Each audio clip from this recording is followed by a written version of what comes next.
құрметті ұстаздар, мен Қызылорда облысының Жалағаш ауданы 31 мектеп гимназияның 7 сынып оқушысы Хасиханова Зарган. Менің жетекшім Данмұрын Айдана Асылбекқызы. Менің отаныма, менің бастамам байқауының «Мен Қазақстан азаматымын» номинациясы бойынша қорғайтын тақырыбым шаңырақ веб-хостингі, Қазақстандағы әртүрлі этностардың бірлігі мен мәдениеті. Менің жобамның өзектілігі қазіргі әлемдегі геосаяси жағдайлармен тікелей байланысты. Бүгінгі таңда бір-біріне жақын болған халықтардың арасында қақтығыстар болып жатыр. Мысалға, орыстар мен украиндарды алсақ, бұл адамдар арасындағы түсіністік пен құрметтің қаншалықты маңызды екенін көрсетеді.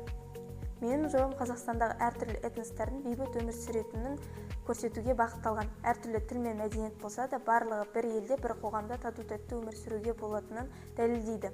Жобаны жасау барысында мен веб-хостинг пен жасанды интеллект технологияларын қолдандым. Әр ұлттың мәдениетін, киім мен ерекшеліктерін біріктіріп, интерактивті платформа құрдым. Жобаның мақсаты оқушылардың төзімділік пен өзара құрмет және бірлік туралы түсінігін қалыптастыру. Менің жобамның негізгі идеясы әр этнос жеке батырма ретінде беріледі. Пайдаланушы батырманы басқанда сол халықтың тарихын, мәдениетін, ұлттық ерекшеліктерін көре алады. Ақпарат тек мәтін емес, сурет пен дыбыс ретінде де беріледі. Жаңашылдығы дәстүрлі жай ғана мәтін емес, жасанды интеллект пен интерактивті платформа арқылы да толық цифрлық тәжірибе жасалады. Оқушы тек оқымай ішіне кіргендей әсер алады. Ерекшеліктері визуалдық материалдар, дыбыстық ақпарат және қолданушының белсенді қатысуы.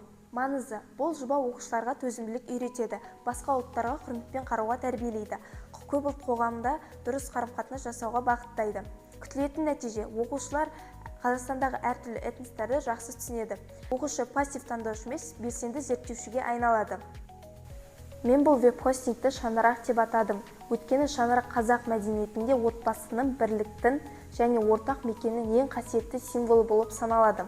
Дәл осы ұғым арқылы мен Қазақстандағы өмір сүретін әртүрлі этностардың бір шаңырақ астында татулық пен келісімде өмір сүріп жатқанын көрсеткім келді. Бұл атау жобаның негізгі идеясын толық ашады. Әр халықтың өз ерекшеліктері болғанымен, барлығы бір елдің, бір қоғамның ажырамас бөлігі. Яғни шаңырақ тек тарихи немесе тұрмыстық элемент емес, ол бүгінгі көп ұлтты Қазақстанның бірлігін, тұрақтылығын және ортақ болашағын білдіретін терең мағыналы символ. Этнонимі дегеніміз белгілі бір халықтың атауы, яғни немістер деген атаудың шығу тегі қалай қалыптасқанын түсіндіреді. Ал этногенез сол халықтың пайда болу тарихын, қалыптасу жолы қай тайпалардан қай тарихи процестен арқылы құралғанын сипаттайды. Ал этноэнтонимі бұл халықтың өз-өзін қалай атайтынын білдіреді. Мысалға, біз немістер десек, олар өздерін дойч дейтін екен. Арғы аталары бөлімі бұл этностың тарихи тамырын, яғни ежелгі ата-бабаларын көрсетеді. Құрылымы олардың қоғам ішіндегі бөлінісін, этникалық топтарын немесе аймақтық ерекшеліктерін түсіндіреді. Мәселе антропологиялық тұрғыдан халықтың биологиялық ерекшеліктерін сипаттайтын бөлімі болып табылады. Мен де өзге ұлт өкілі болып саналамын, оның ішіне шешен халқына жатамын. Шешендер нохчылар өзінше атауы. Қазақ тілінде шешен өзіндік тарихы, этномәдени және бірге антропологиялық тіпті ежелгі халықтардың бірі болып табылады. Бүгінгі күні бұл солтүстік Кавказдың ірі этностардың бірі. Шешен тілі Ибери-Кавказ тілдің отбасының нақ Дағыстан тармағына кіреді. Тілдердің жалмағалы түрінде жатады.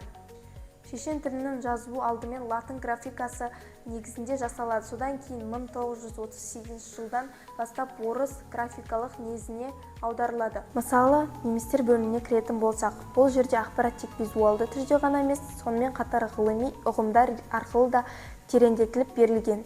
Яғни әр батырма тек мәлімет емес, белгілі бір терминнің мағынасын түсіндіретін шағын зерттеу нүктесі сияқты жұмыс істейді. Экранның сол жағында неміс халқының ұлттық киімдегі ер мен әйелдің бейнесі ұсынылып, олардың дәстүрі мен келбеті арқылы этностардың мәдениетін таныстырылады. Ал оң жақтағы құрылымда негізгі ұғымдар жүйеленіп берілген. Осы сілтеме арқылы біздің жұмысымызды көре аласыздар. Немесе слайдтың ішінде жеке сілтеме бар.